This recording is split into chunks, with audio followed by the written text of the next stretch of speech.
All right, let's begin with. All right, this is just really concerning. I teach 9th to 12th grade ELA, and the one thing all grades seem to have in common is a one and done aesthetic. I always give kids a chance to boost their grade with revisions, but less than a third even ever try. Worse yet, I have parents complaining that little Jeff, turned into a one-page essay he doesn't have a name. When I shared that Jeff refused to turn in a revision, didn't address the problem, had 15 spelling errors on a digital assignment, the parents just stare stone-faced and say, "But you assigned a one-page essay and he turned in a one-page essay." The majority of parents that I encounter, unfortunately, or in this "I'm gonna be my child's best friend zone." So more now. It's a 2, 9, 3, one-on-one battle. Or worse yet, they disregard the mountains of missing work and ask, are there any extra assignments they could do? My sister in Christ, your child is a 22% of this class. It's because they didn't turn any of the work and bombed all of the tests. One extra credit could possibly equal 40% shift of their grade. And then I caved slightly and allowed them to turn in months old work for 30% of the credit. Then they push back again when their kid is still failing. Luckily, I had admin defending me for holding the line and expecting better of my kids. That is legitimately the silver lining. But I imagine that even that will have a shelf life. Literally 95% of my tests are open note.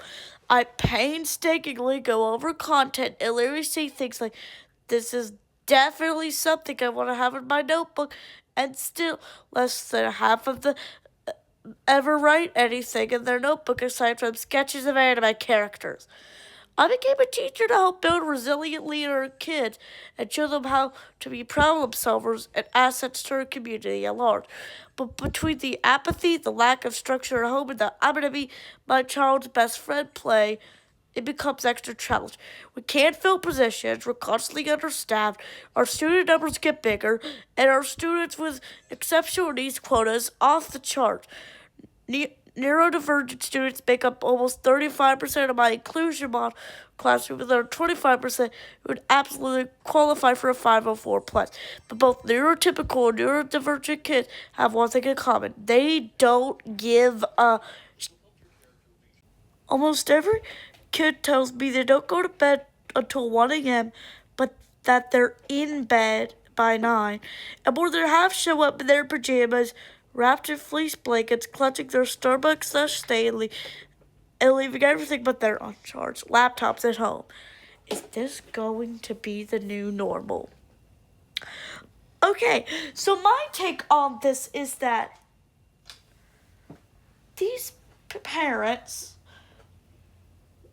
need to, be like, what? My child's failing? We need to get down and work it. We need to give these kids a big talk instead of, I can't let my little Timmy possibly fail. I need to guilt trip this teacher until allowing them to get a better grade.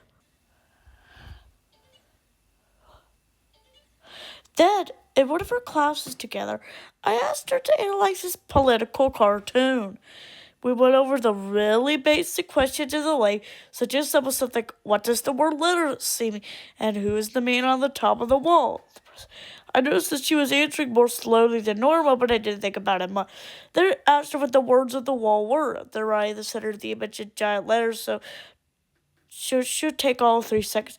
And then she sat there for about 2 minutes without responding, even with additional prompt. Okay, I figured she was definitely distracted, but I don't have any way to enforce precipitation, so I just accept. She finally responded. Is it add to the P? I had no idea what she was even saying. I asked her to type it out of the online meeting chat, and she did so. I asked her what that means. I don't know. I asked her if it was a thing I haven't heard of. She said no. I drew over the words on the wall, and she confirmed that it was where she was looking. I asked her to read it again, and she repeated it. Finally, after asking her another time to explain what it meant, what she thought it meant, she said, I don't know, that's just what ChatGPT said. I was completely flabbergasted. I asked her and confirmed that she had, in fact, asked ChatGPT to tell her what the words of the political cartoon said.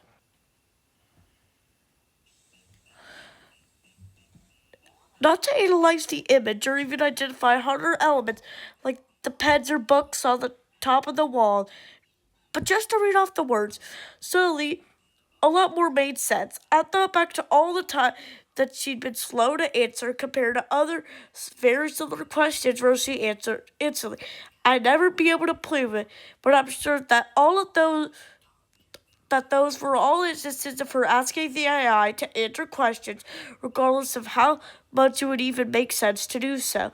This also explains the sometimes strange response, like when I asked her to read off her own words and found her unable to do so. Indeed, I asked her to see it use AI in a few specific moments before, and she said she had.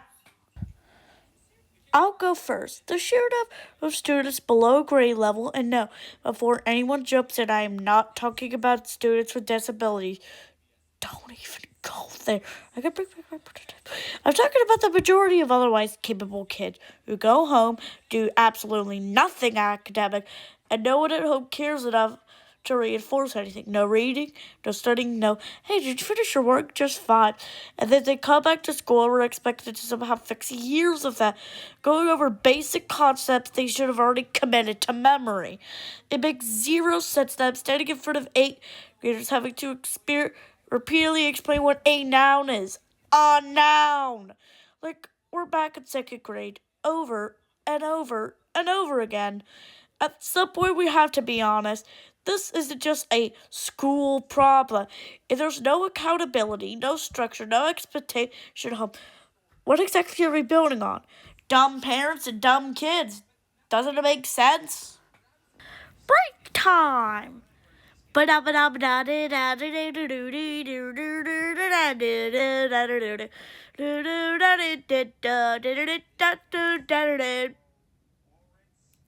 to the thing. Today, in my American government class, we were going over the anatomy of the U.S. Constitution. We defined each of the articles, the preamble, the process of ratification. And it's one of the driest parts of this class, and frankly, I welcome tangents and distractions so we could get a more in-depth discussion going. One of my students lashed onto the phrase promote the general welfare and wanted to investigate the idea more. I was all for this and asked the students what welfare meant in their mind. I'm in a Title I school. A large percentage of students qualify for free or reduced lunch because their families are low income. So the concept of a government stipend was familiar to many in the class. I asked if they could think of other instances of the government providing direct support. Some students remember the stimulus checks during COVID. Others brought up Social Security. I added these to the board as examples and intended to go broad. But then a student asked why Social Security is needed if people could have retirement accounts.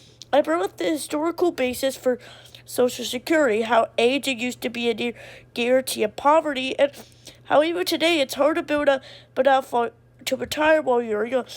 And once we said, that cat, it ain't hard to make money when you're young, I assured him that for many people it is hard. That lots of young adults in their prime are having a difficult time saving or investing for retirement. He said, I don't have to listen to you no more. What you said is fake. Boom! He then put on his headphones, not allowed in school, and tuned me out. The rest of the class had the decency to look shocked. I made a note and said in an offhanded way, well, I guess that's another talk with assistant principal for him. The students noticed called. I kept the discussion going. I asked my students what they thought was a good income, or you could afford a fulfilling life and save enough that you'll be able to retire. The student threw the usual numbers: $1 million, $100,000 a year, etc. I asked them what $1 million meant to them, or 100,000 in real terms. They weren't sure how to answer. I asked about what they expected to make at their first jobs. Most of these students are 14 to 15 and not working. They said minimum wage or close to it. I said that was fair and asked what they thought the gap was between minimum wage and $1 million. They weren't sure, so we broke it down, multiplying minimum wage to its yearly total of $50.80, $50,080 before taxes, as compared to $1 million a year before taxes. They were shocked at the difference because they knew plenty of people who make minimum wage. We compared that to the American median household income, $80,000. So compared that to their lofty ideas, it was at this point that our boy tuned back in and took offense at the $1 million mark. He pointed out that hardly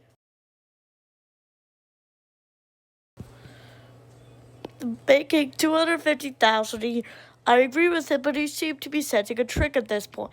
He said that what I thought was fake and unimportant until we started talking about money. I said he might feel that way, but plenty of other people find this topic important and relevant. And that the wild thing about capitalism is that any bit of information could prove important or money, making the right person at the right time.